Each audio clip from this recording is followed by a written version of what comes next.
at Home session. This time we have here Florentina and Selina, and they will give us an interactive retrospective workshop with the name Plan, Do, Act, Check, and we will do it in the Myro board, as you can already see it in the screen share. Perhaps we start with a short introduction. They can introduce themselves. In the meantime, you can already register for Myro. And now I hand over the microphone to the girls. Perfect. Thank you, Sandro, for the nice. I think it makes sense to start with a little introduction first. So I'm Florentina. I'm studying in my master's business education at Goethe University. And besides my studies, I am working for change management and digital transformation at Deutsche Bahn. A couple of months ago, I founded a business network for young women together with Selina, so my counterpart today in the workshop. So I would move on to Selina. Maybe you can also talk a bit more about our business network and about yourself. Of course, it's my pleasure. Thank you very much, Florentina, and also thank you very much for this great opportunity today to share our knowledge and, of course, in exchange receive your ideas and inputs today. We are very curious to work together with you. And my name is Selina. I'm 31 years old, living in Frankfurt, and in my professional life, I'm working as a consultant at DB Systel, which is the IT and IT service provider of the DB Group, Deutsche Bahn. And in my professional daily life, so to say, I support my clients to identify their organizational as well as digital potential and help them to develop strategies and ideas to reach their goals and fulfill their plans. I noticed in my daily work that innovation is part of the mindset. So mindset is very important, and actually innovation begins when we dare to think differently. And this also brings me a little bit to my academic background, because I'm actually a psychologist and I focused on organizational and occupational psychology. And in my private life, actually, I'm also a coach, a certified strength coach. And as Florentina mentioned, we decided to found this female business network to support you with your business idea, to give you ideas, impulses to answer your questions, and most important, to connect each other and share resources. So yeah, we will come back to that later. But this is a short insight of our network. And I would say if there is no questions, we can get ready to start. So I hope meanwhile you are all logged into the Myro board, or at least you can see my screen. And I would like to give you a short introduction on the control bar. So I hope you can see it on the left side. This is the control bar. And you will also work with the board in our session, because we would like to do it very interactive. And it's not only our part to entertain you, but we hope you're also with us and give us some inputs. So this is your control bar. On the top, you see the select function. So you can use this one to move through the board and move to the next section. You can forget about this one. This is just for templates. This one might be helpful. It's the text function. So if you click on this, you can write a text on the board. And actually this one here is most important to you. It's the sticky note function. And we will need this one. So please keep that in mind. And if we ask you to put a post-it on the board or a sticky note, then please come back to this function here. And well, the next one is the shapes. I don't think you will need this one. Same applies to connection lines. You don't have to draw a graph, so we can leave this behind. But the pen will be important as well, because you will have to draw something, little teaser here. So please also make use of the pen. And I think this is the most important functions for the control bar. And on the right bottom corner here, as you can see, you can also change the size. You have another function to move through the board, but I think this here is most important. And if you have any struggles, please let us know, or just have a look at the screen and I will share all the steps with you. Okay, then I think we can jump right onto the agenda. And this is our today's agenda. And this is not only our agenda for this session, but this is also an agenda that you can use for your own personal retrospective, which is our topic today. And you can follow these steps as well when you plan your retrospective together with your team or for yourself. And first we will start with a little warm-up session, and after this we will have a little theoretic background for you, so an introduction and some basics. Then we will set the stage, which is a very important part for every retrospective. After that, we will gather the data, because you need data to start a discussion and to have a basis for the retrospective. And after that, you can begin to generate insights. And there we have prepared some special techniques that we would like to share with you today. And finally, of course, it's not enough to generate insights, but we also would like to decide what to do. So what are solutions, what are to-dos, what are responsibilities that we will take out of this session? And this is part of our agenda point 6 that you can see here. And finally, last but not least, the checkout is also very important. Sometimes this is forgotten, but we think it's an important point to stress. So we will move through this point as well together with you. And yeah, if this is clear, I would like to give the microphone back to Florentina with our warm-up session. Yeah, perfect. Thank you, Selina, for your very nice input. So maybe first of all, before we actually come to the warm-up session, so in the agile and mostly in every working aspect, retrospectives are highly needed for instance, reviewing performance, for your personal development or your personal growth in general, like even individually as well as from an organizational perspective. So if we actually become clear what we therefore would like to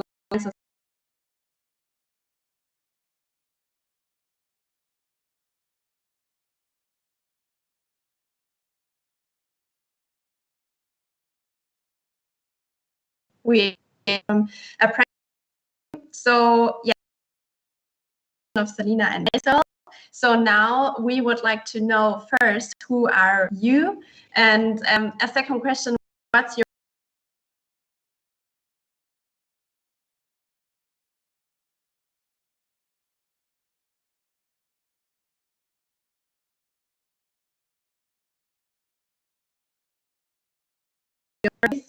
or unfortunately Ben and Cherries like you see it, and it says down pillow. So maybe you can explain that first before the others introduce themselves with their guilty pleasure as well. Of course, or maybe while they prepare their post-its. Yeah, exactly. Down pillows, yeah, sounds a little bit awkward. It's true, I have to admit. But it's simply the fact that I can only sleep on down pillows. I hate these hard pillows that you sometimes have in hotel rooms. I always struggle to sleep in hotels. So I always bring my down pillow. Maybe it comes from my childhood, I don't know. It always made me calm down and made me relax. So I'm a real fan of down pillows, and that's probably something you can call a guilty pleasure. Yes, you're right. It sounds really pretty awkward, like really weird. I'm excited what the other members put on their post-it here. Yeah, I think as we are not that much people, maybe everybody can unmute themselves and just say hello and what's your guilty pleasure, so that we also hear other voices instead of ours the whole time. Good idea, sounds good.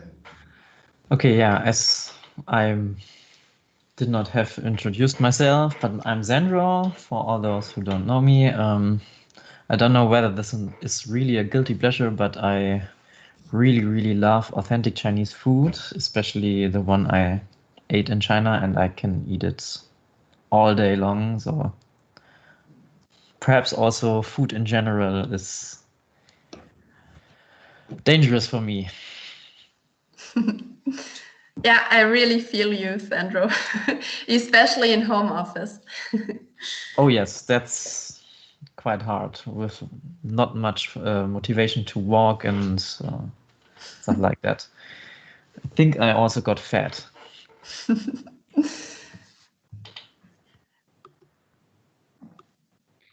Okay, so then I will just continue. I'm Sophia, and my guilty pleasure is chocolate, and it's gotten so far that I stopped buying chocolate. But now, I mean, Christmas time is approaching, so I'm definitely not gonna be very strict there. But if I have chocolate at home, it doesn't matter how much, like 2-3 bars, I can eat that all in one night. If it's as long as it's home, it's gonna be gone after the night.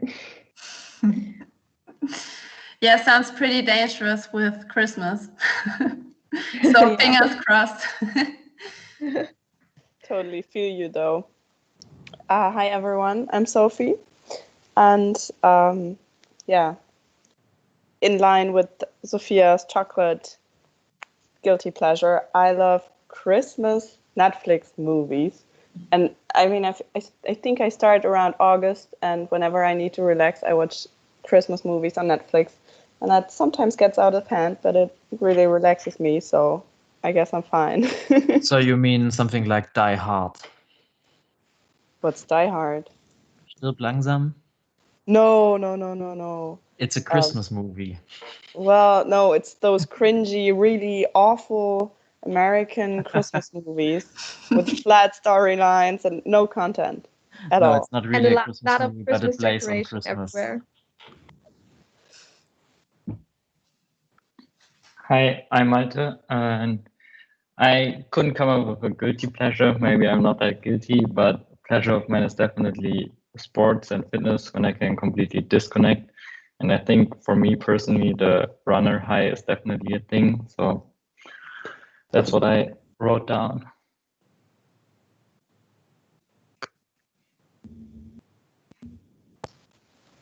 Hi, I'm Annika, and I would join the chocolate club. But for me, it's more the dark chocolate that is my guilty pleasure. But just like Sophia said, as long as I have chocolate at home, yeah, no matter how much, it is possible that it is gone after the night. I really like the chocolate club.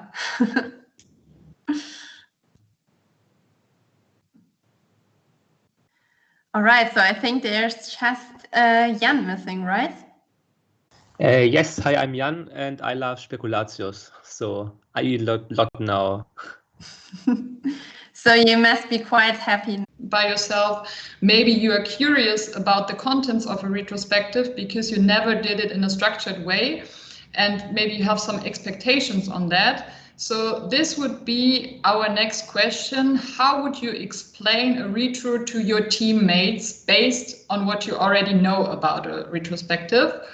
And I think somebody has stolen my post-it on this slide, but it said that answer via chat or via audio. So if somebody has some experiences already or expectations, it would be amazing if you share this via audio or in the chat. Yeah, or if you would like to be a Myro pro, you can of course also use a post-it. So feel free to use your preferred way. So I would describe it as you discuss what worked well and what didn't work well, what can be improved during the last period of work. Mm-hmm. And then you decide on action items, how to improve it. Yes, very, very important points. We will come to that later. Any other ideas or maybe also any questions?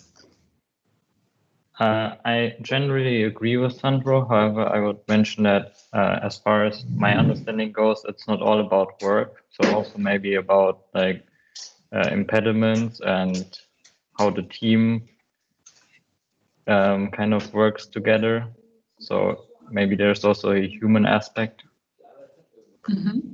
Yeah, I really like that point, Malte, because I also wrote that in the introduction for this event.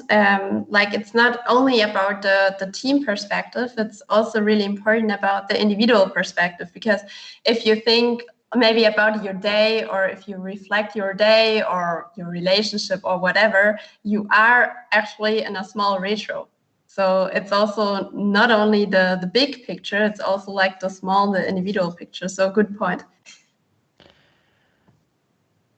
I have to start a recording. Okay, I cannot start a recording for some reason, because Dominic mentioned that his OBS setup somehow is broken. Perhaps we make a 3-minute break and we will try to fix it. So all the food people can go to the fridge and get a chocolate. So the chocolate club.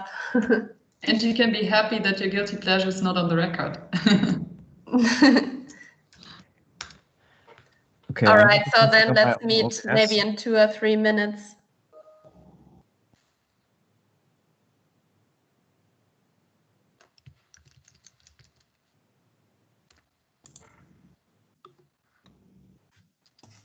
Yes, Malte, if you can record right now, then... Not in Teams directly, but I will use the recording in Windows. Okay, perhaps we all try to record. So I will create an OBS recording for now.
Okay, then I would suggest we move on to the next slides. Thank you very much for your input.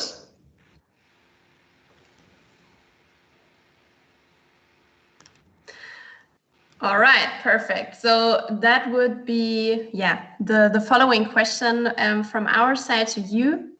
So we would like to know who ever did a retro, and that would be important for us to know actually what for, and the reason behind, so why.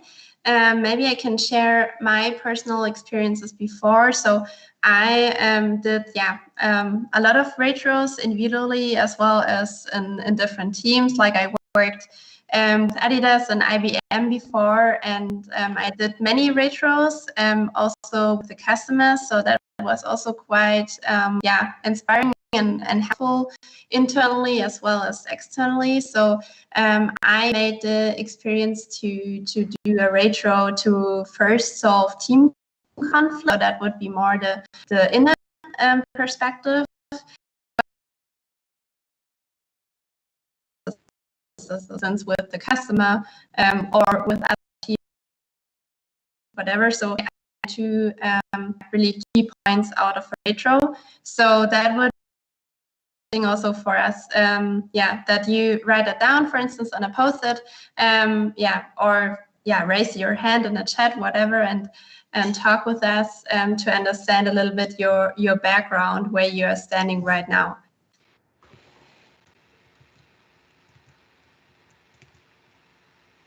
And if you never did a retro before, you can let us know what you think a retro would be useful for.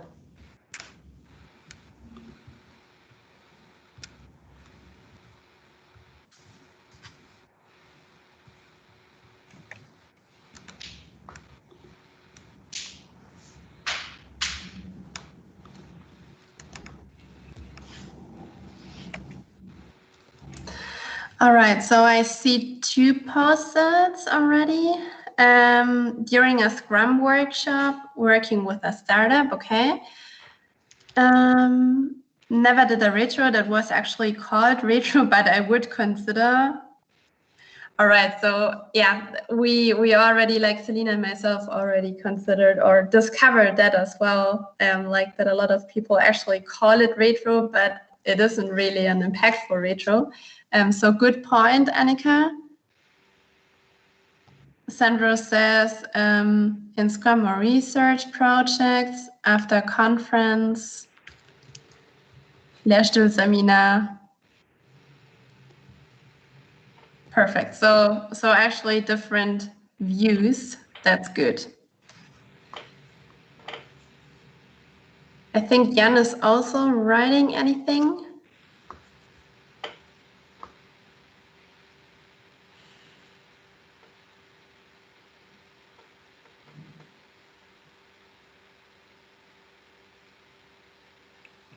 I do every year a retro. That's also very interesting. I really like that. So cool. So we have both sides. So actually individually as well as like more in a collaborative way. So I really, really like your written post-its.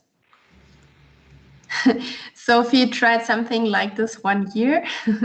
Also a good one. So perfect. Thank you so much for your input, and also what Selina said, for your transparency and sharing your insights. So I would suggest we will move on and come to a bit more theory. Absolutely. Theory is the key word for our next slide, which is an introduction and some basics. So we would like to give you some background about a retrospective. And basically, we would like to give you the bigger picture. So what is the purpose and what is the sense and the idea behind a retrospective?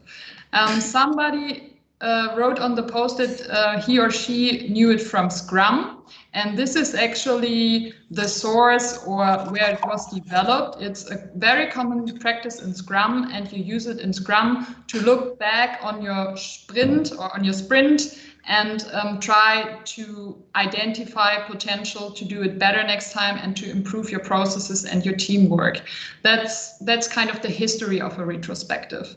And the idea is always, you can transfer this idea from Scrum to actually any other context, because the idea is always to move from the actual status quo, where are we at the moment, to any given target state or to any defined target state. And this is very essential. To do a retro successfully, you need to define a target state before. So you need to know where you would like to move. And also, what is very important is a psychological safe room. So if you want to do this transition and this development from a status quo and improve and move to a target state, you need to feel safe. You need to have trust to your team. You need to give empathy to the people around you. And you need to make the atmosphere as comfortable as possible, because it is required that everyone can open their mind, that they can speak honestly, that they can raise problems as well.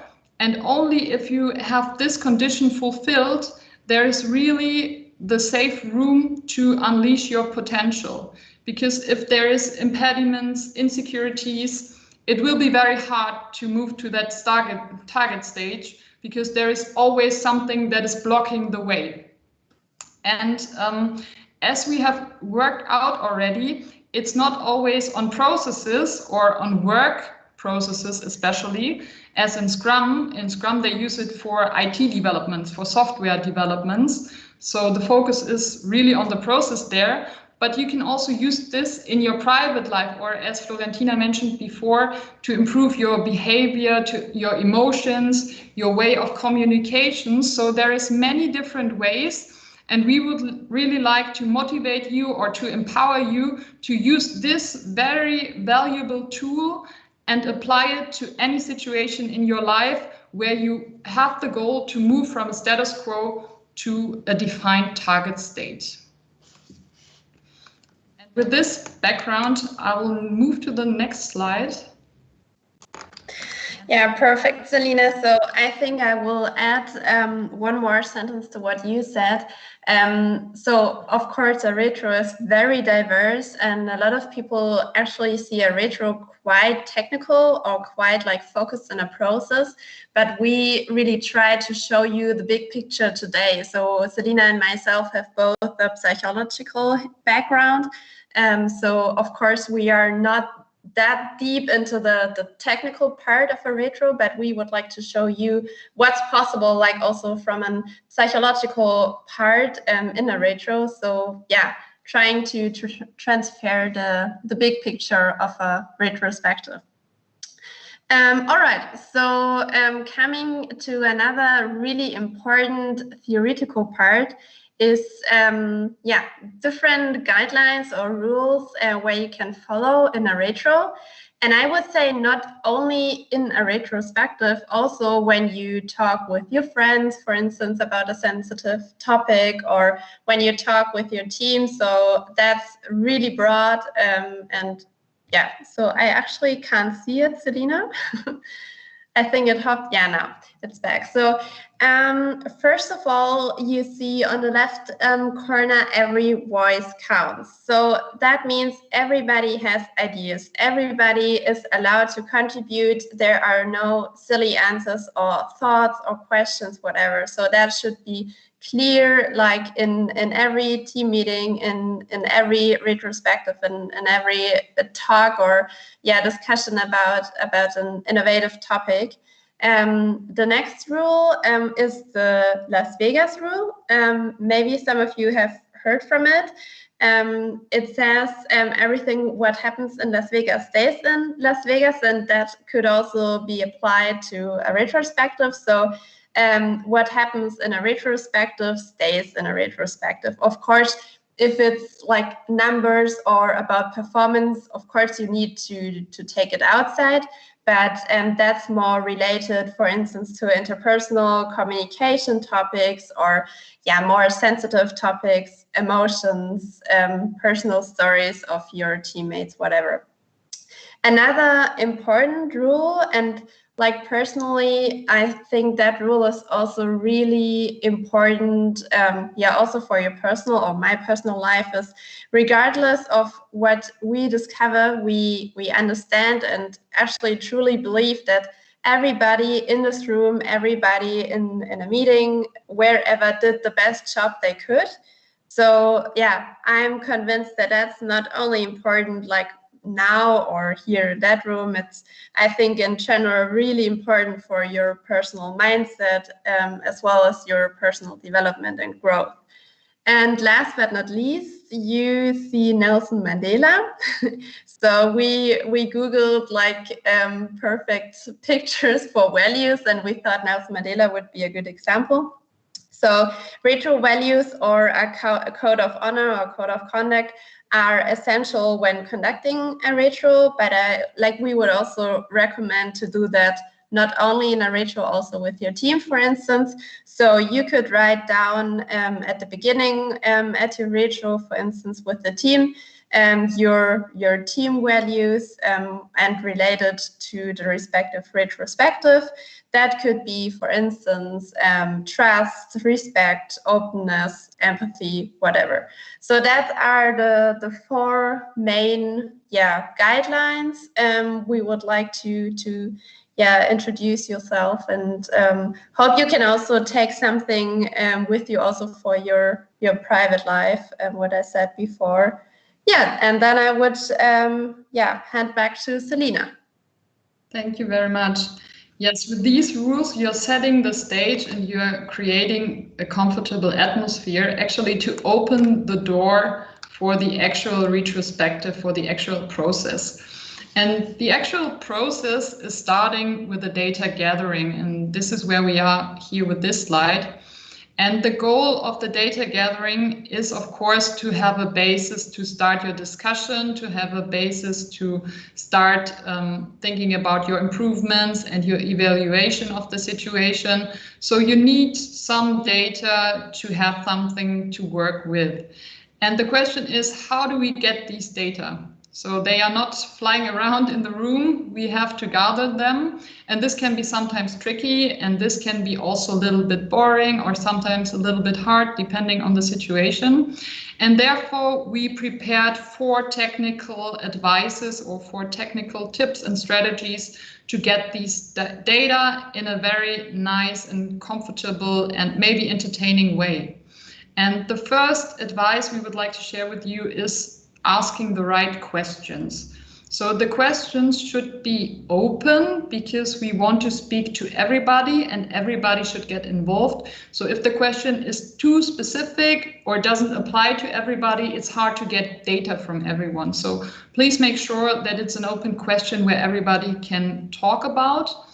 And at the same time, it should be specific enough to really answer your question that you would like to answer with the retro. So you have to keep your goal in mind. Where do you want to move? So the questions should be specific enough to answer that question, that general question. The next point is the time boxing. So this is often forgotten, to have an eye on the watch or on the time. And then you take too much time to gather data, to ask questions and so on. And in the end, you do not have enough time to find solutions, for example. So our advice here is that we recommend to really make a plan in advance and make time boxing for every specific phases. Plan your time, put it on a slide. We also try to do that on the slides before. If you have a look on them, we always have a little cloud on the top right corner where it says how many minutes you have to answer the question. So this is very important to have a good structure and to get also to the point in the end. For this, usually also an agile coach like a Scrum Master exists. Yes, absolutely, absolutely. Retros are actually a technique that belongs to the responsibility of a Scrum Master or to an Agile Master, right?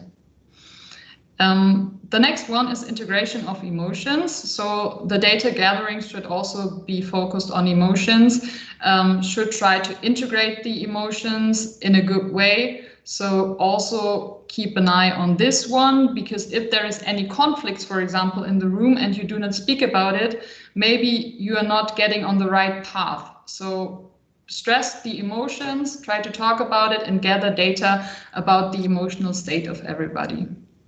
And the last but not least point is the visualization, hard word to speak it out.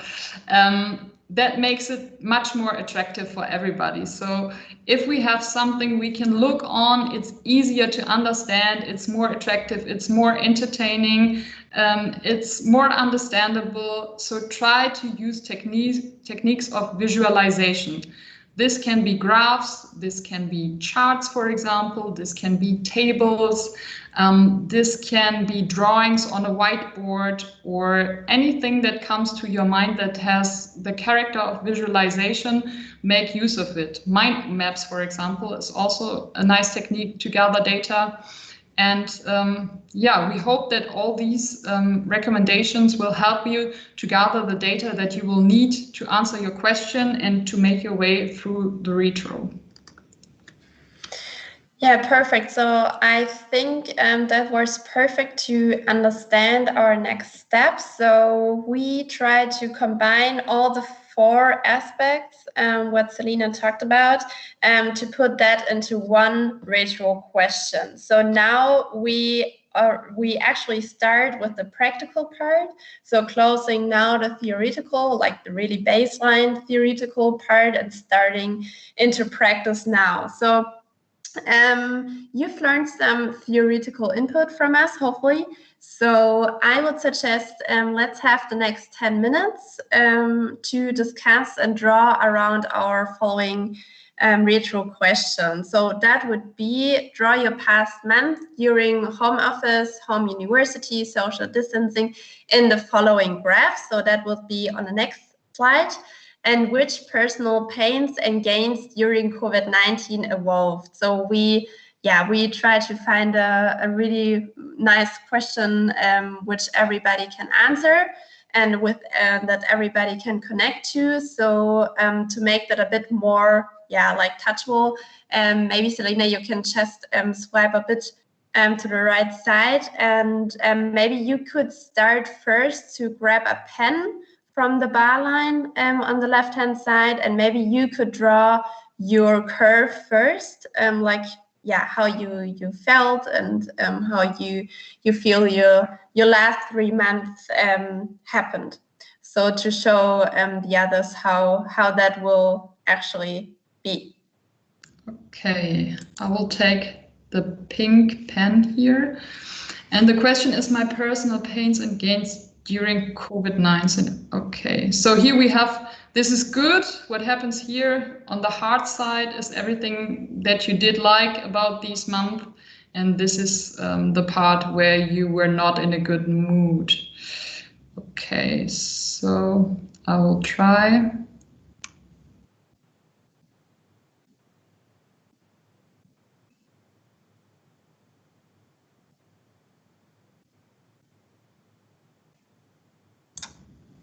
Okay, more or less. All right, more or less, yes. So thank you. Maybe before the others start drawing, I would have a question to you, or a few questions to you. So I can see like a big high between August and September. So could you maybe explain a bit more in detail why you had that high? Well, I think I had that high because in the beginning of the crisis, I was very afraid and insecure about anything. I didn't know how to act and what to do. And then there was the lockdown, of course. And I think in the end of summer, we all got used to this situation. We all, found solutions how to cope with it. And then it was also possible for me to go on holiday in end of August, and I could really break out from the whole situation. And in these holidays, I felt very good. All right, so could you maybe explain a bit more? So why did you feel actually better? I think I felt better because the mood was very negative before. There were restrictions, and on holiday, I could just forget about it. I could follow my hobbies. I could discover new things. The weather was good, and I could set my focus to totally different activities, and that gave me a lot of energy. All right, so you talked actually about your hobbies. So why is it not possible for you to follow your hobbies at home that strong as at holidays, for instance? I think I can follow my hobbies at home, but it's often a different feeling because I feel under pressure, I have limited time, and it feels more like a routine, and it doesn't really feel like I can break out from my daily life and from my worries, maybe. Okay, so you would answer the question, why is it much harder at home, for instance, that you more likely stuck into routines, right? What I've heard. Mm-hmm. Okay, so could you answer my last question? So why are you not that motivated right now, as I can see in your curve, of course? So now we have mid of November, and obviously, yeah, you are at the back at the baseline. So what's the reason behind? Yeah, I think the reason why it's getting worse right now is because the cases are getting more and more. The infections are rising again. That doesn't make me feel good. I'm worried, and also I don't have too much motivation at the moment because I cannot plan any holiday. It's hard to follow my hobbies because we have so many restrictions, and that's probably why my motivation has a little dip or a little low at the moment. All right, so thank you for your openness, Selina, and your transparency. So to the others, so I don't know if you actually explored it, but we applied the 5 times why method. So that's a specific method to get a clue what's the real cause or like the real reason behind a mood or an emotion. So that's actually a method to identify pain points as well as your highs, for instance, Selina's high between August and September, to intensify actually like your thoughts or your ideas behind. So yeah, I see you already draw your nice curves and also in different colors, so perfect. Yes, it looks a little bit chaotic, but it's colorful. I like that. And we would also like to share our other strategies with you. So if you have a look at the bottom, it says getting deeper into it. And one strategy is the 5 times why or 3 times why, depending on the time that you have. And the other 2 post-its are celebrate the positive and identify the success. And these questions will also help you to understand better the actual situation or the current situation. So I would be very happy if somebody would like to share what they found pretty positive about the time. So maybe they can explain about their high and identify the success that they had and celebrate the positive parts of the last 3 months. Is there anybody who would like to share their feelings, emotions, impressions from the last 3 months in terms of positive facts?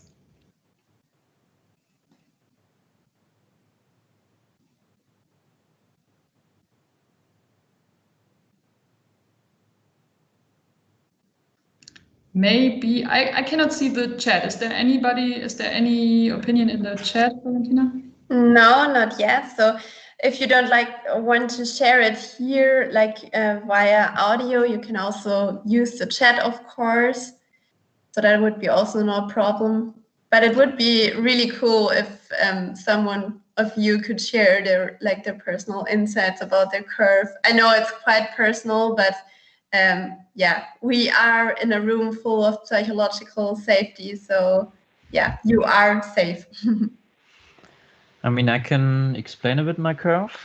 In beginning of August, lecture-free period started, so my lecture responsibilities as research assistant became Which is less. your color? Sorry for the interruption. Which is your color? The one next to my name, so this orange one. Ah, yeah, okay. Mm-hmm.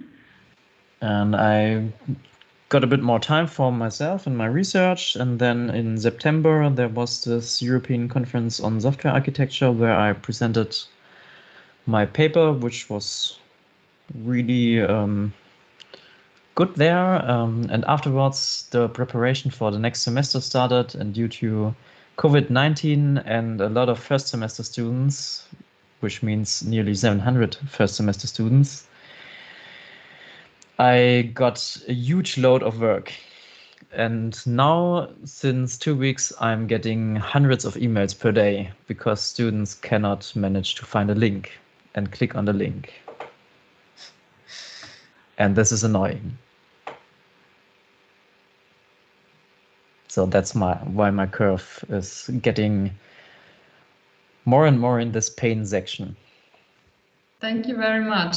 Very interesting. Absolutely makes sense. I can understand your point in here. Is there anybody else who would like to share?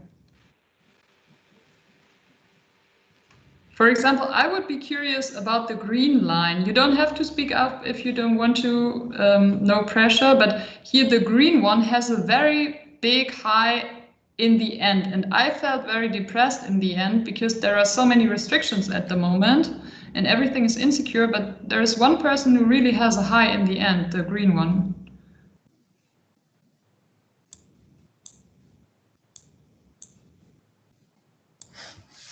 Who is the ghost green one? But if not, no problem. So if there is nobody else. So I'm not the green one, but I'm the violet one, which is still pretty high. Yes. Over here. So I can explain my curve a little bit. So in August I had my exams, and I spent lots of time at home. So when I really started for some difficult exams, my curve dropped a little bit. And then after I wrote the exam, I had more time to go out to ride a bike and stuff like this. So it got higher again. And then between August and September, I wrote my last exam, and then the curve goes up because now I have more time for it was still the COVID situation, so I couldn't do everything that I wanted, but still I could go out to play beach volleyball, ride the bike. So I basically had like this free time from September to the beginning of October. And then it was still a good mood, but it slightly dropped. Here in the beginning of the October, then my internship started, and it was not like I was not happy, but it was a little bit difficult to start in the beginning. Also, lots of people were in the home office, so to get into the team and stuff like this. But I'm working in the robotics lab there, so gradually I got to know more and more people, and also my project took some more momentum, and now currently I'm in a really comfortable situation where my project is going well, and I have met lots of interesting people at my workplace. Thank you very much, Mohamed, for your presentation. Very interesting. And what I definitely think is very interesting is that your curves are not too much connected to the COVID situation, actually, a little bit, but to me it sounds like university is a big factor in your life. So yeah, that's very interesting and maybe helpful insight at this point. Okay, thank you very much for your inputs and your trust. So this will be the basis for our next step. I will zoom a little bit into it. And the next step will be to generate insights. And in this case, we would like to generate insight. Oops, somebody's stealing the slide.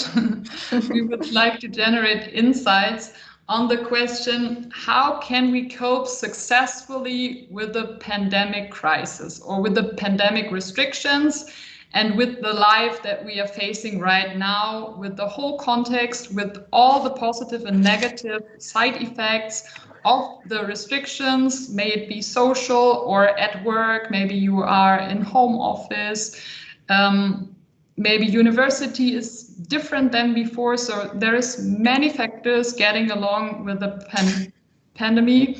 So we would like to know how to cope with it more successfully, and especially what did we learn from the past and how can we improve and move closer to our target. And the target would be to cope successfully with all the restrictions and all the situations, also with the positive ones.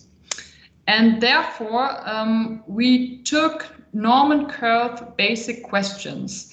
And Norman Kurth prepared 4 very famous questions, and they are mostly used in retrospective to have an evaluation about the past and also to take a look into the future. And I will take you with me to these 4 questions that we prepared here.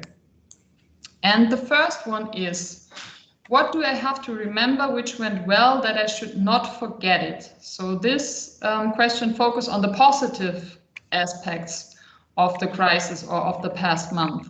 So the positive aspect that you should not forget and that you keep in mind and continue to follow.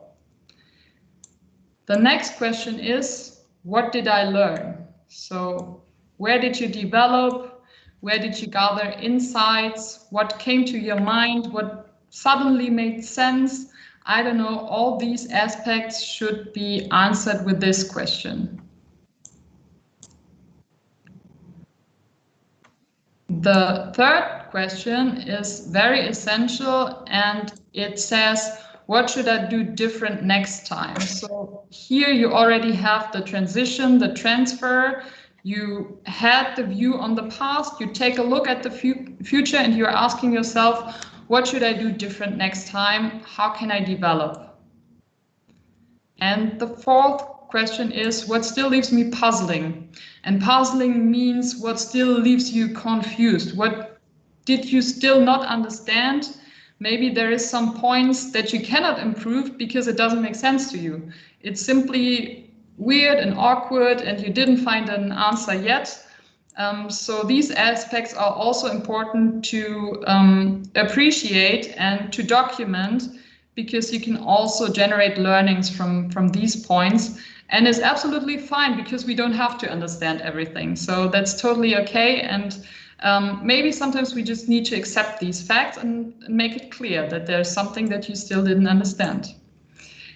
And well, then I would say if the questions are clear to you, I don't know if there's still any questions in the chat, but if not, I would suggest to give you, let's say, 5 to 10 minutes. We'll see how fast you are to move through the board, have a look at the questions and put your answer on a post-it.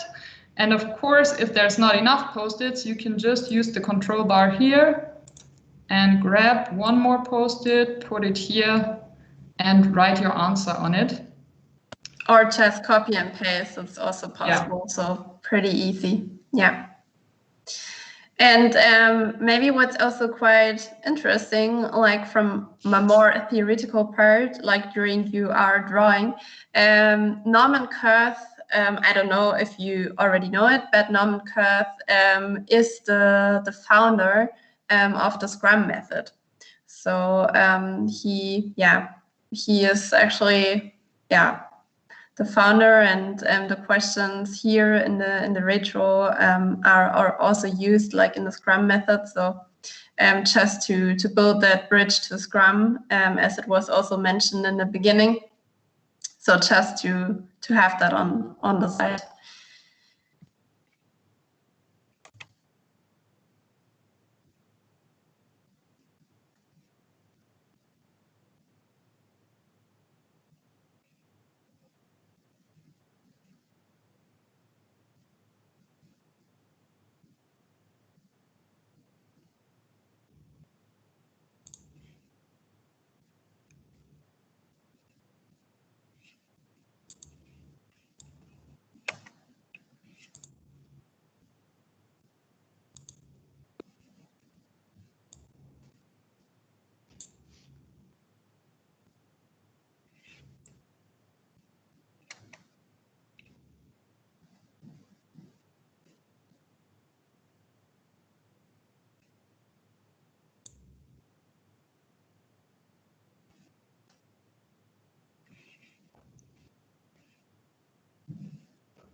I really like that we have answers in every field. So it's very well balanced at the moment. So maybe we need more answers on the green field, because the green field will be very important in the next step. So maybe you focus in your last 2 minutes more on the green post-its. That would be really helpful.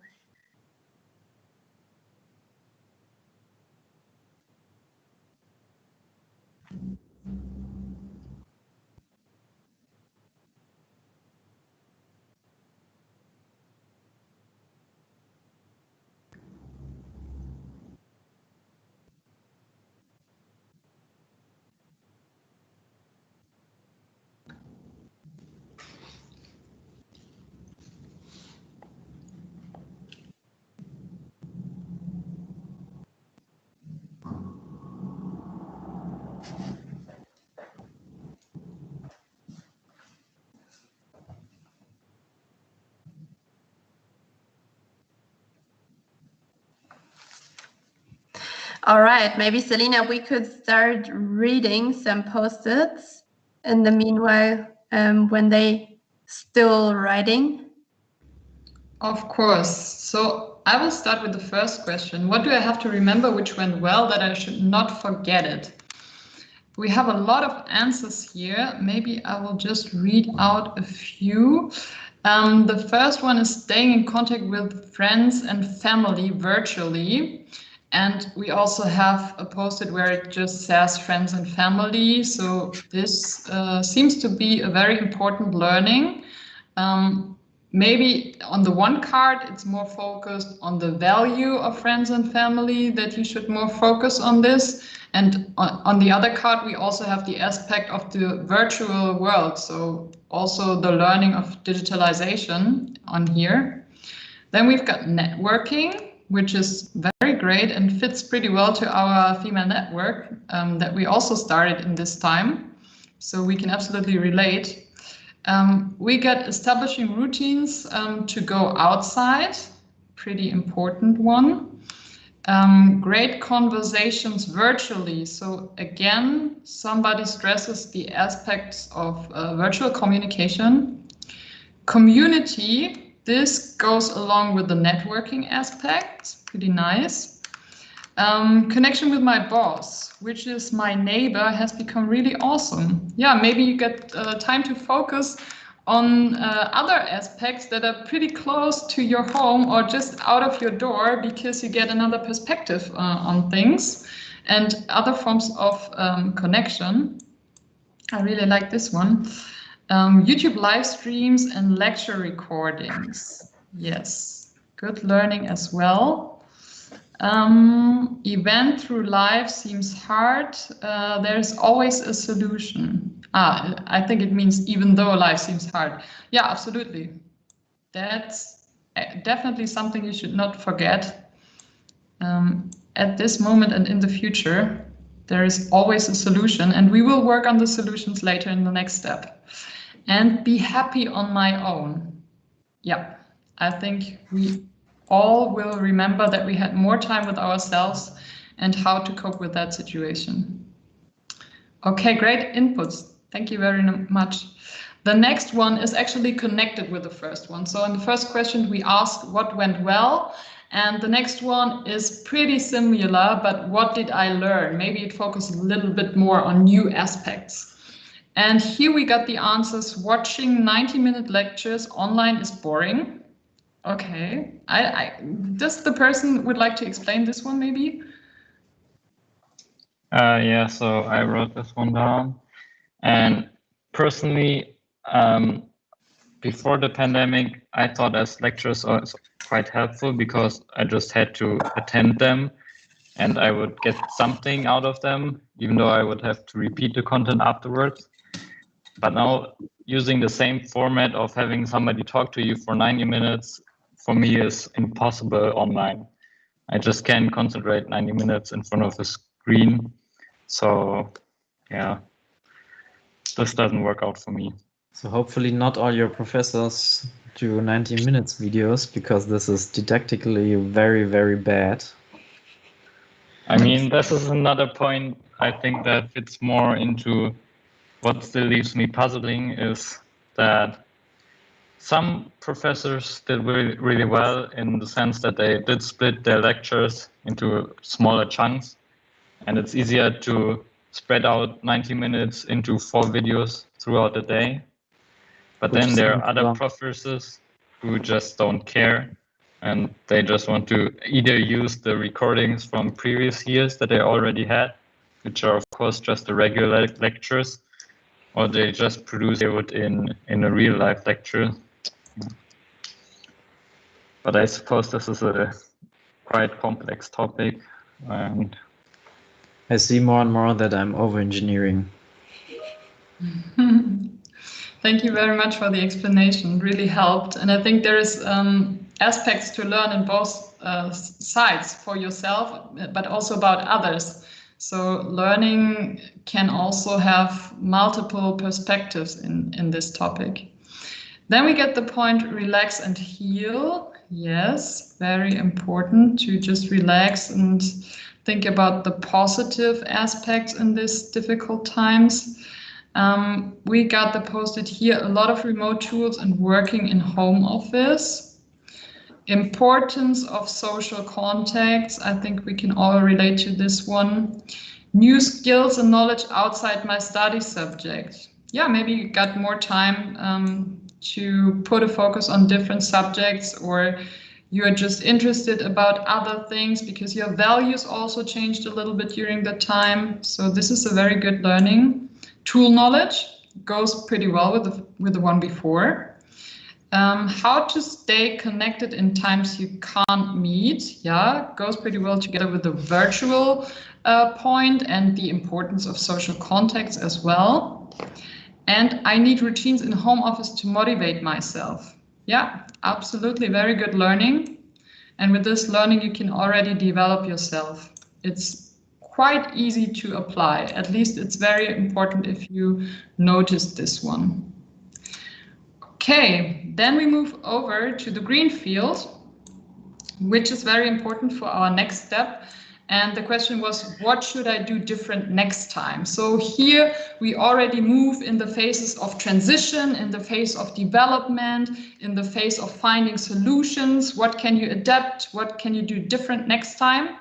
And here we got the answer: spending more time to relax and make some vacation if allowed. Absolutely, you need your free time and you need your time to calm down. Getting a herb garden. Okay, cool. Very creative. I like this one. Discipline and motivation. Yeah, of course, it's hard in these times to motivate, especially if you don't have social context. That always helps to motivate if you see somebody else is acting and working and learning and studying, or you can connect to them and do the work together. And if this is not allowed or not possible, of course, you need more discipline for yourself. Absolutely. Here we have a bigger text I need to move in. Maybe not signing up to 7 exams, yeah, of which 3 were just because I liked the topic, but I will probably have forgotten about this next semester and repeat my mistake. I hope not, I hope not. We try our best that you will keep that in mind with this retrospective. That's actually the reason why we do this. So maybe just because you mentioned the sentence in here, I'm pretty sure you will keep that in mind. Take enough time for myself. Yeah, pretty important thing to improve. Clearer focus. Escape to an awesome place before travel restrictions to enjoy online lectures on a beach. Yeah, sounds like an optimal, perfect world. Not sure if this is so easy to apply, but at least this is a good vision. This is very easy to visualize. And this is maybe a goal, maybe not in 10 weeks or in 1 year, but I don't know, maybe in the far future, you can come to this goal if you do regularly retrospectives and work on your plan. Okay, the blue corner here, what's still even puzzling. My home is also my workplace. Yeah. Very critical point. How to separate work from recreational time, from free time. Absolutely, points in the same direction. Why people are so shy and do not activate their cameras in meetings. Good question. I'm working a lot in workshops and meetings. Yeah, and people are a little bit defense when it comes to the camera. I don't know. In real life, you meet everybody every day, but I don't know what the problem is here.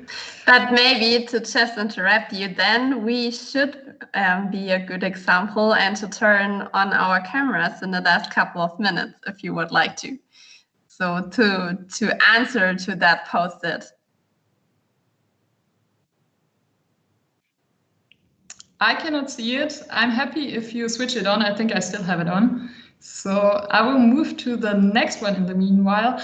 Why nobody in charge at universities has a clear vision? Yeah, we also talked about this one already. And how to create boundaries, by the way, does it mean by the way? I'm not sure. Work and leisure. Ah, yeah, okay. This is about work-life balance, yeah. Very good questions, not so easy to answer. So this leaves you puzzling. Thank you very much for these great inputs. I think there are a lot of essential points in here. And for the next step, we would like to focus on the green corner. So what should I do different next time? And in the next step, our goal is to identify solutions and strategies and really concrete to-dos that you can take into your daily life to improve the situation and to cope better with the crisis. So I would like to ask you to take one of these triangles. If there is not enough, please feel free to copy one and put it on the post-it that you like best and that you would like to work on in the next step, and find solutions on how to work on this post-it or on this topic that you mark with your red triangle.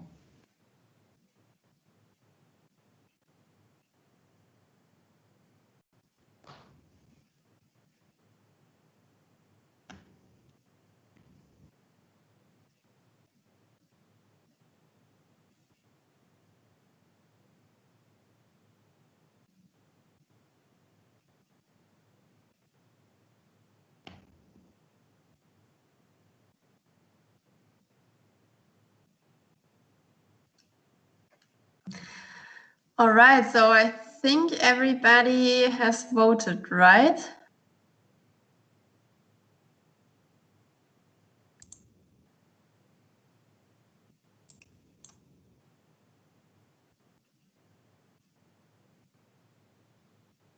Selina, have you already voted? No. Okay, then we wait for yourself. What I vote. That's not fair. Okay, I will do it anyway.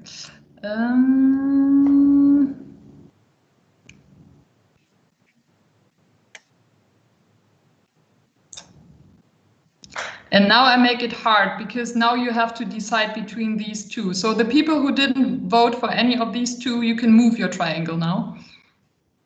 So either taking enough time for myself or discipline and motivation. I mean, it's kind of similar, but yeah.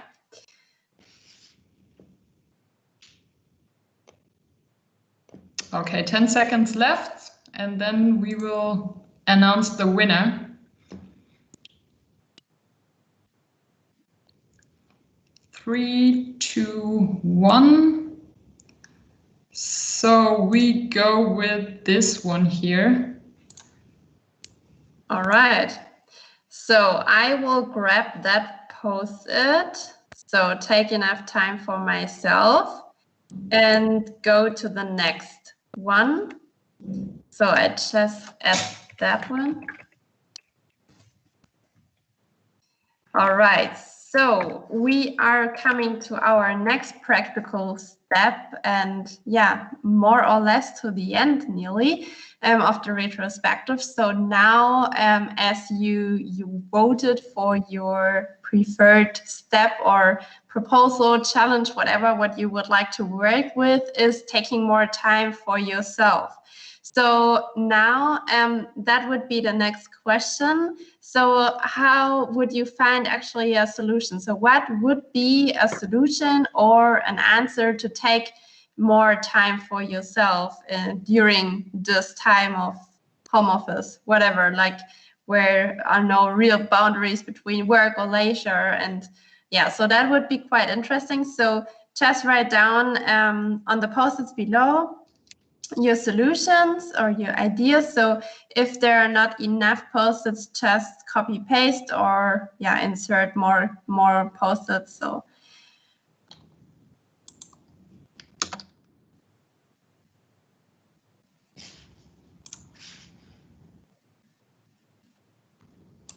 So I think all of your answers would be really helpful for every one of us. So also for Selina and myself, I think. So we are also talking a lot about how could we actually take more time for ourselves and not only sitting too much on the screen like every day. So I think we can take out from this exercise a lot. All right, so I think I start already reading some of your post-its. So as a solution would be putting blocks in my work Outlook calendar. So that it's also a really, really important aspect. I also do that it was also before the pandemic where I did that and before home office, because I think it's really important also like to be creative and to reflect and think about an idea and not being interrupted from like different colleagues or something. Exercising and walking outside, so the point of movement and like getting energy and fresh air is really important. Clear daily routines with breaks and working time, so that also fits to the blocks in the calendar. Go more outside, away from anything I can work on, so that's also pretty important. And maybe also like a personal view that you don't eat where you work, for instance, or you don't read like a book for leisure where you work. So if that's possible, that's also quite important. Just absolve one task at a time. I also really like that point. And what helps me personally is also the 5-minute rule. So everything what can be done in 5 minutes, I just do that straight away with no excuse. So that helps me also to deal with different to-dos during the day, also different like small to-dos. No screen time a day. That's also, I think, really important. Also, when you're laying in bed, maybe not focusing too much then on your screen. Or I have the rule, for instance, that I don't have any smartphones or iPad or whatever in my room, so where I sleep. So I think that's also a pretty good routine. And the last one, defining a specific time in which to relax. I think that's actually pretty difficult, even when you see your work and your laptop, being so present in your room. That really good input, guys. So I really like your insights and also your solutions. So I think, or hopefully, everybody of you can take something out of this and work, or maybe you just write down it on a real post-it. So I think I will do that afterwards as well, like picking 2 or 3 points out of it.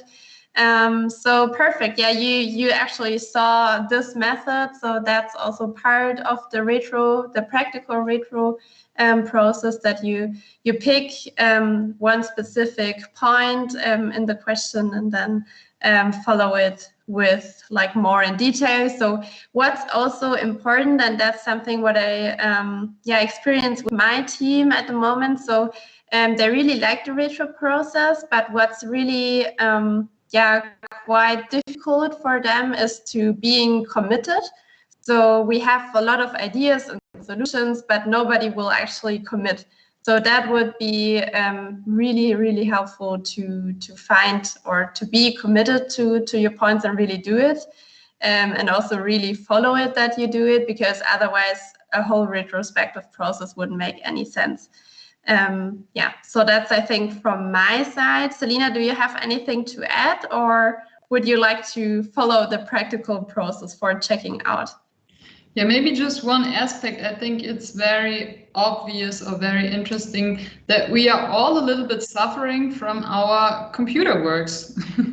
So we have the Outlook calendar, we have a screenless day, so to say. We need to go out more. So we are all a little bit victims of the computer world, as it has its positive aspects. We learned before we learned a lot about virtual communication, about virtual work, about digital work, but at the same time, it is something that makes us a little bit suffering. And I think this is a very interesting insight, that it has very great aspects, and on the other hand, it also has some negative points. And I think these solutions are very great to create this balance between the positive aspects that we do not want to forget and between the negative points. So I think this is really great outcome of this retrospective.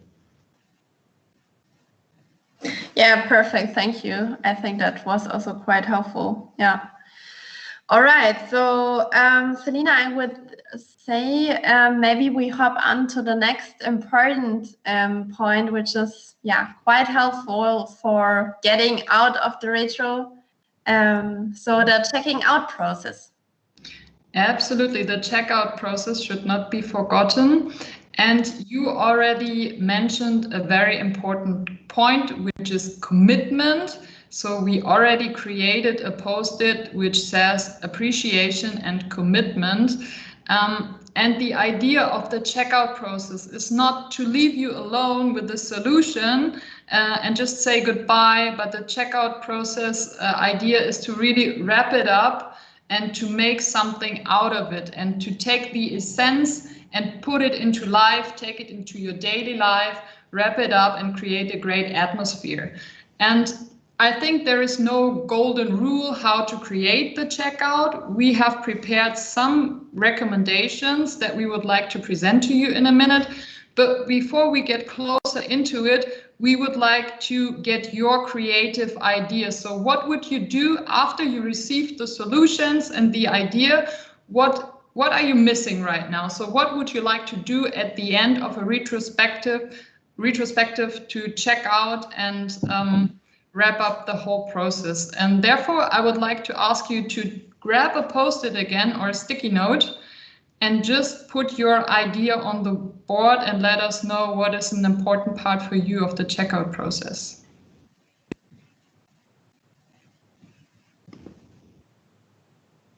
And maybe you also get inspired by our ideas that we put on the pink post-its.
Very diverse mixture of ideas. Sometimes there's just one keyword and sometimes there's a bigger text.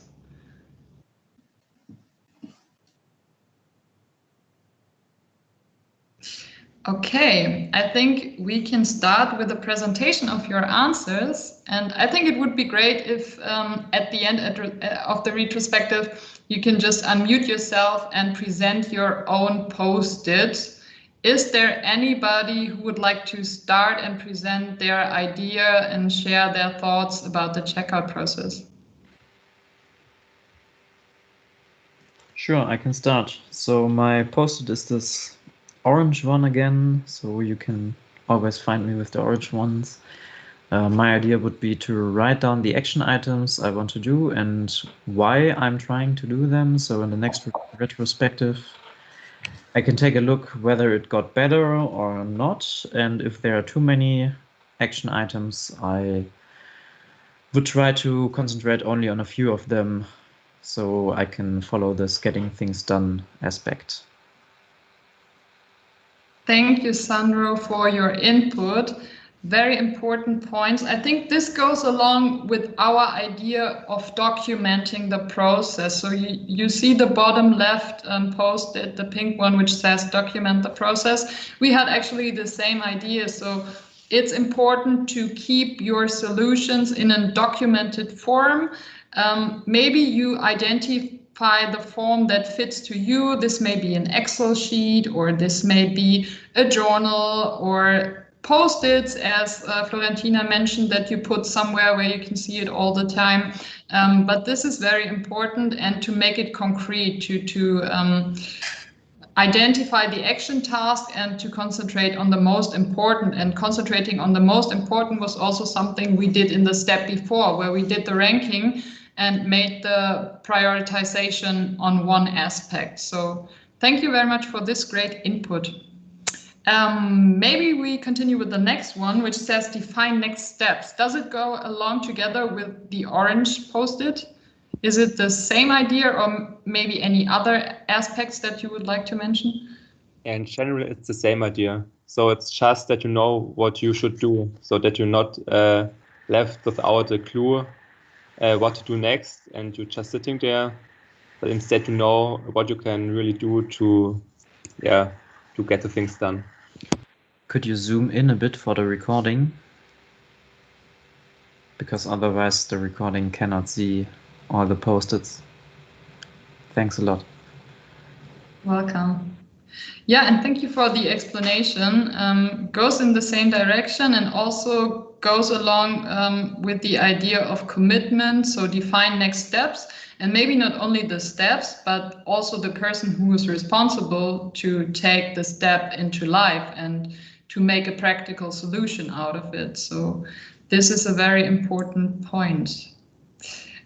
Okay, then we got the post-it here, organize the day by personal values. Sounds pretty interesting. Who put this post-it on the board? That's mine. I write this because I think it is a very good way to get your values, to write them down, prioritize them, and after it, you can organize your day after your values. So you never do things you do not want to do, and yeah, have a day which makes you fun and also brings you further. You will get further in your dreams and goals, aims. Yeah. I really love that, Marvin. So one question, do you really apply that nearly every day, or would you like to do that every day? Actually, I will do that. So I'm not actually do it. I have some weeks in the year in 2020 where I was motivated and disciplined, but now I'm in a low phase. But maybe now the retro would help as you consider it or refresh it in your brain.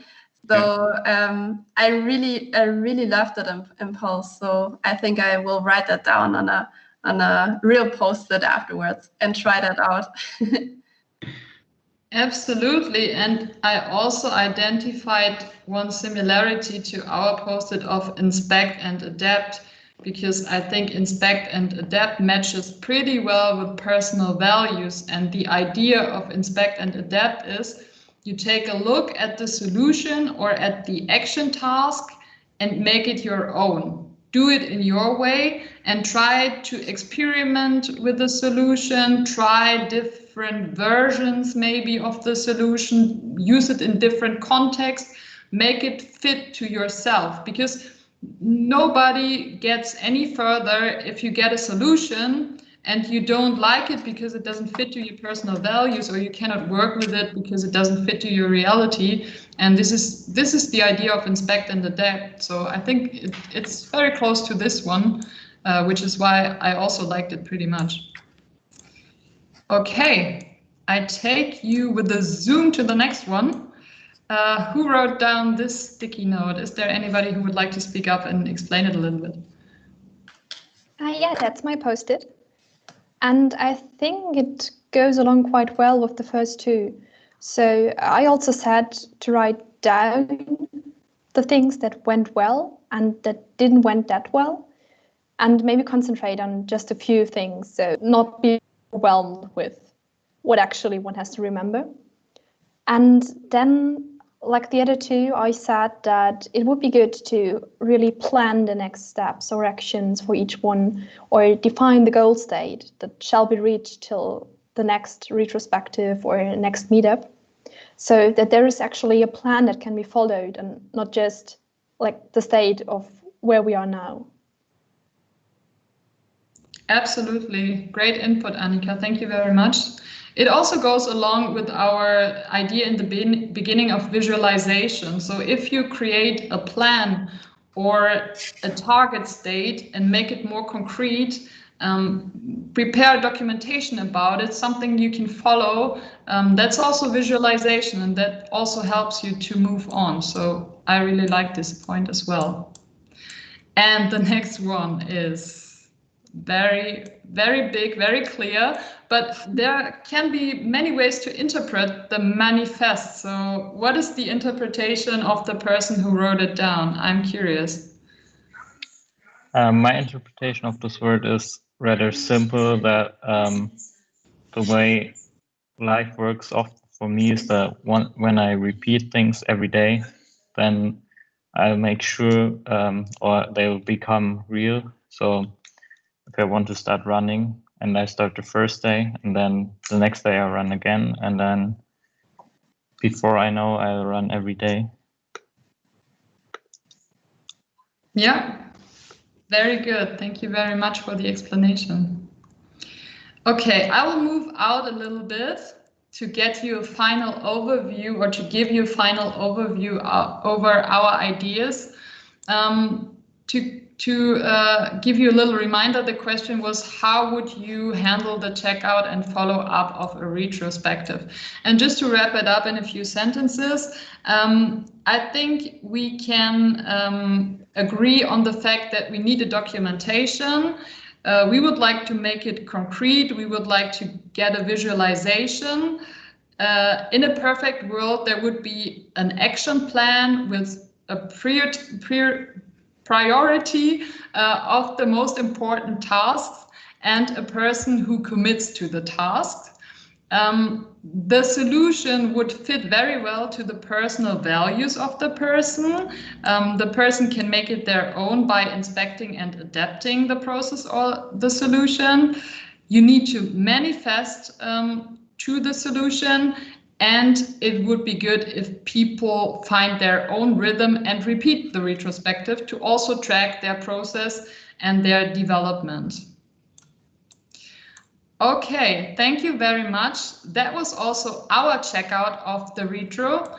And now we would like to close the session with our final question, and I will hand over to Florentina. Yeah, thank you so much, Selina. Maybe one last thing to add to the checkout process. So talking about my own experience, also for the checkout, what is quite helpful when you do it within a team is saying thank you.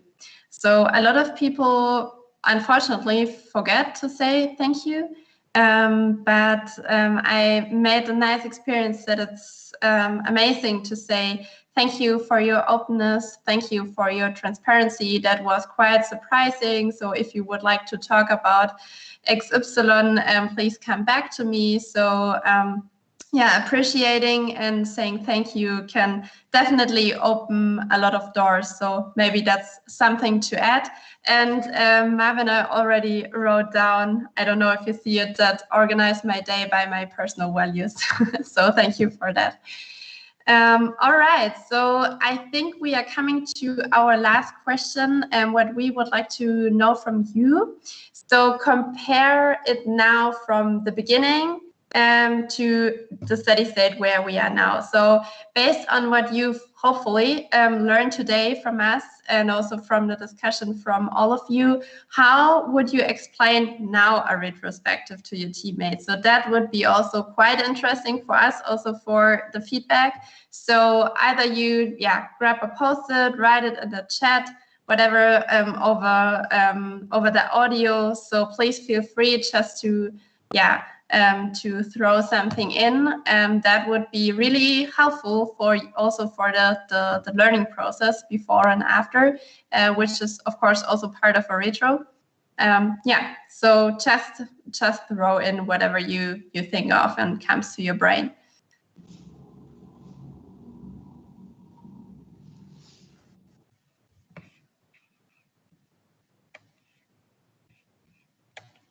And you could also use the Teams chat if you would like to. So that would be also possible if you don't want to write on post-its again, if you think, okay, now it's enough to write on post-its. So no problem. Perhaps now you can zoom out a bit, because otherwise the post-it is at least not for my recording in it. Thanks a lot.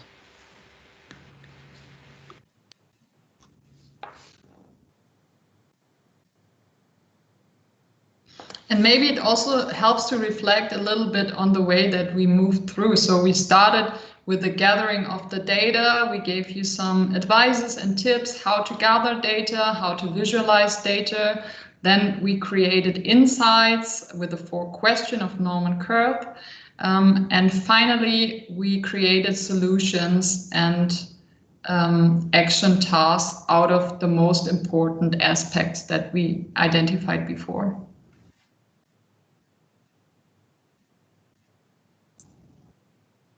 All right, so as I can see, reflecting, analyzing, planning, improving, really like that one.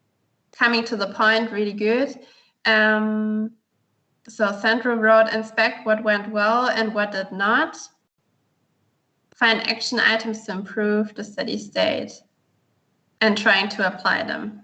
Yeah, that's also a really good summary, actually. All right, so just to let you know, so we create a whole presentation for you afterwards as well. So just to reflect and to have a few minutes where you can read through and get back to your points maybe and need some time for yourself. We also consider that, so you get the whole presentation and the board as itself as a PDF from ourselves. And of course, we are also here afterwards as well for questions.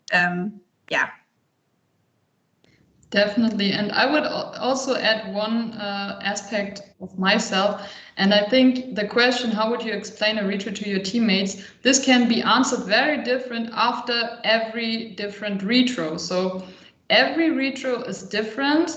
Sometimes you talk about a work process. Sometimes you talk about a team conflict. There is always diverse and different people, and always something different is popping out and coming to your mind. And you can definitely broaden your mind with every retrospective. So you're also getting better in the process of retrospective. Not only that you get better on the question you are asking, but you also get better in your own methods to do a retro and in your own way of thinking. So it really helps to repeat the process and to reflect on the process itself, and then you will always find another answer on that question, because every time you learn something different about a retrospective. Okay, thank you very much for your great summaries. And I think we move almost to the very last part. And this is just an open part to answer the questions that you maybe still have about a retrospective, or also about ourselves or our experiences with retrospectives, about the methods or anything that is still not clear to you. So we would like to give you some minutes just to have a conversation on that. And also we would like to present our channels to you, where you can contact us every time or even after this session. So we have an email channel which is called tag.fem@gmail.com, and we are also available on Instagram and LinkedIn, and you will find us if you type in tag_fem. And this is the name of our female network that we created this year. And we love to discuss and share opinions and ideas about all these topics, for example, that belong to agile working, but also to personal development, to work life. So we are open to any of these questions and would like to connect people and to unleash potential of everybody and create a great network, which I think is definitely important these days. And we also repeat these sessions in a regular rhythm. So we have a virtual coffee talk, for example, where you can register yourself for every 3 weeks at the moment. And we are also planning another workshop, for example, which will be about organizing yourself in terms of the physical state, but also of the mental state. So tidying up your room, organizing the stuff around you, your work, cleaning up, these kind of things, but also organizing the tasks in your head and creating and tidying up your brain and your thoughts. So we have kind of a mixed workshop together with one very dear colleague who is called The Organizer. You can also find her on Instagram. And we would like to invite you to sign up for this workshop as well. All right, so now let's have a final discussion. Is there anything you would like to ask or anything that still leaves you puzzling right now after the workshop? Yeah, I have a question. I just want to know how often does it make sense to make a retrospective? Is it possible to do this every day, or do we have a longer termination? Yeah, it definitely depends on the topic. So it can make sense to do it every day, but I think if you do it every day, you should keep the form very short and compact. Probably you cannot do it for 2 hours, but if you identify a method where you can quickly ask yourself, for example, if you do it with yourself, 3 short questions, you can do that every day. Maybe it's not the whole process of a retrospective, but it's the essential part of a retrospective. And I think you can do that every day. And for example, in agile working, you also have the dailies, which is a daily meeting that you have at the beginning of your working day. And you could also add some retrospective aspects to this meeting if you are working in an agile organization or in an agile organizational context, for example. But if we are talking about Scrum in terms of software development, for example, you always have these sprints. So you develop a program or any application, and for the sprint, you typically have a rhythm of 6 weeks or 8 weeks. And in Scrum, most of the time after 6 or 8 weeks, you take your time to do a retrospective and look back on the process. And try to find a way to develop your process and improve your process. So this is a common rhythm that you have in Scrum, but feel free to inspect and adapt and make it your own so that it fits your needs. So I don't think there is any golden rule. But what I can also suggest, if you like to work with journals, so journaling, then you often have these journals where you have a little retrospective in the journal. So the questions are already integrated in the journal. For example, I have one. I'm not sure if I can show it to you. I'm using this one. It's called Ein guter Plan. And this is a calendar, but also a journal. And you can have a retrospective at every month. So for every month, you do a retrospective with yourself and also in the end of the year. And this is great because you have the documentation, the visualization, and you notice the process. If you're just working with yourself, I can really recommend these kind of journals to you. And what's maybe also important to add, Marvin, what you asked, if it's like necessary daily. So I think what also is quite helpful is doing a check out and check in every day, or even when you feel about it, for instance. So just like more feeling in yourself, is it necessary or not? So checking in the day means, how do I feel today? As you don't feel same every day, of course. And also the same in the evening before you go to bed, or you need to write down bad vibes or whatever. So that helps me personally to get a bit more silent and to off. So the checking in and checking out process. All right, and I saw Sophie post the free version of the Ein guter Plan in the chat.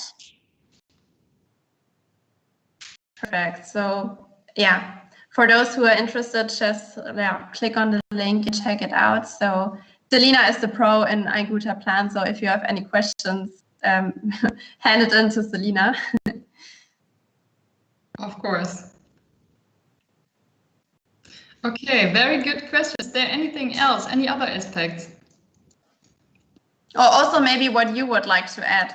I mean, we talked a lot, but maybe you have something to add, what was missing, or what you feel needed to say right now. So just feel free.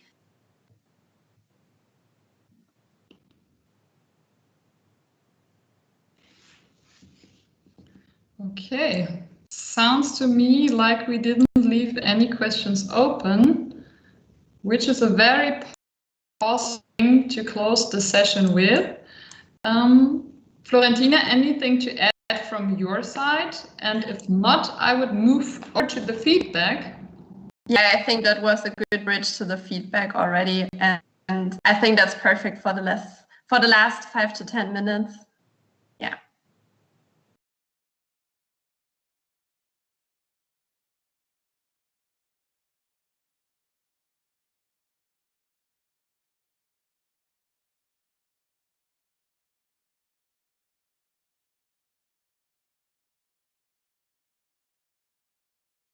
Das Buch gegen die Corona-Winterdepression, Ein guter Winter, ein guter Plan. Really like it, so I think I will, read into that afterwards. Thank you. That's actually not a book. It's also from Ein guter Plan. It's a journal for this winter. So I guess that actually goes quite well with your session. But I can totally recommend it. Love journaling, and Ein guter Plan. It's really nicely made.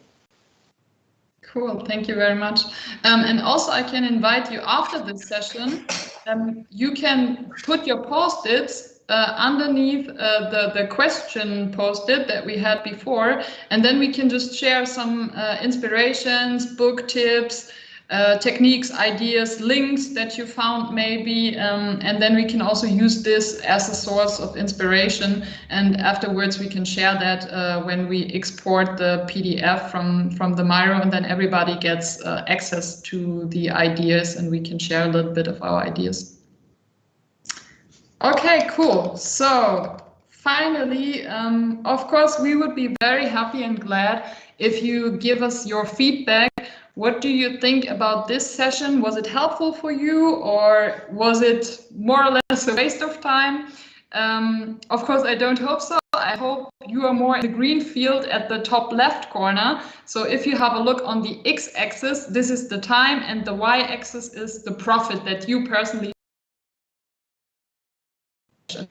And if you think it was good, you move to the top, so profit was top. At the same time, on the x-axis, you are very low, so you say time was very well invested, profit was top. In the green corner, you say, I think it was more a waste of time. I already know all the so I didn't profit a lot. You are more in the red corner on the bottom right. So yeah, we will be interested, and you can just take a pen and put a little cross or a little point or a little dot somewhere to mark your position. You can put a post-it anywhere. So we would be very happy about your feedback in the end.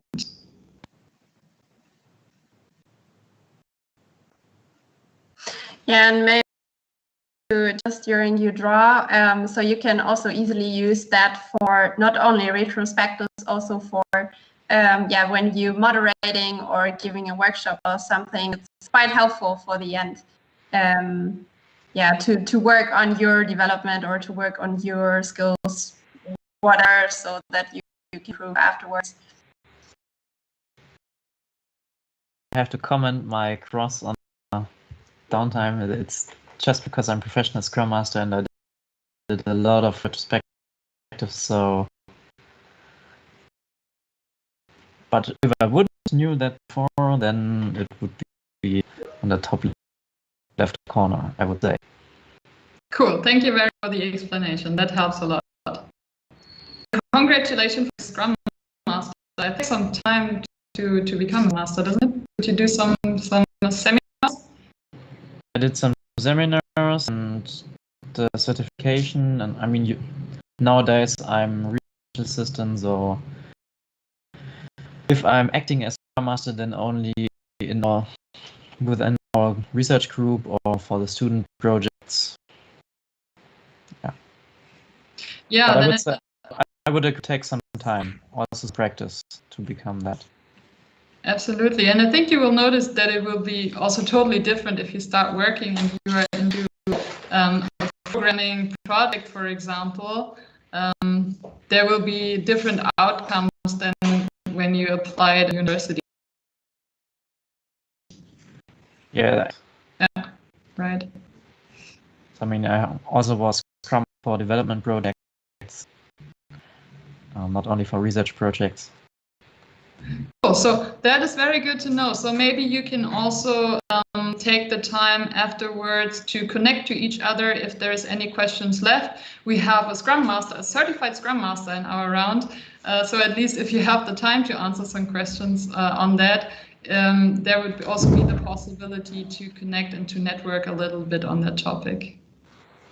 Sure. Yeah, and please feel free to come back to us also afterwards if we already have closed the session, so also in the next couple of days. So if you have any questions, yeah, please feel free to write us a mail or yeah, find us on LinkedIn, whatever, or anyways, find us on LinkedIn and we can connect and network and network. So so yeah, it would be really cool to be in touch afterwards as well, because I think like this topic is really emotional and like not really common sense, I would say. Also that we actually don't know each other close, that you share that in the first session, for instance. So also a big thank you for my side that you are that patient and 2 hours, the last 2 hours here, and also for your transparency and openness. I think that's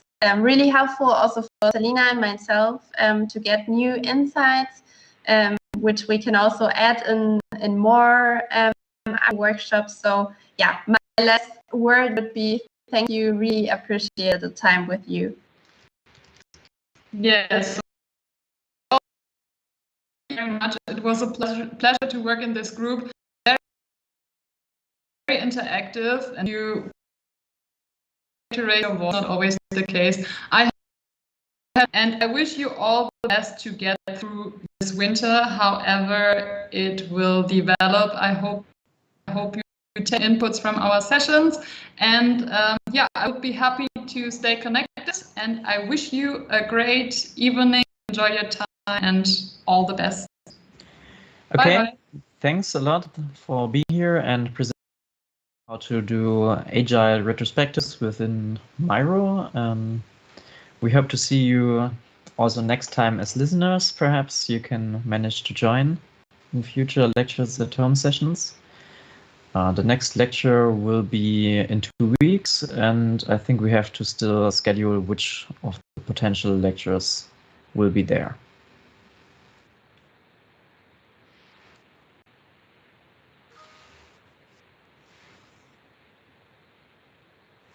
Oh, okay, thanks. But you can also join in this event if you like. I mean, Florentina is already a member, so yeah, the recording is still going on, Sophie. At least mine. Just good to know. From my side, also a big thank you. It was a very insightful workshop, and I can only stress to everyone listening right now, please go check out TechFem. It's a great initiative. I love seeing that. Yeah, power and enthusiasm and young women connecting on business, but also personal topics. That's just a great thing. And I hope you can all support that, whether it be guys or girls. Yeah, make the voices heard. Thanks a million, guys. Thank you very much. Thank you. Okay, then see you next time and have a nice evening. Goodbye. You too. Thank you. Bye-bye.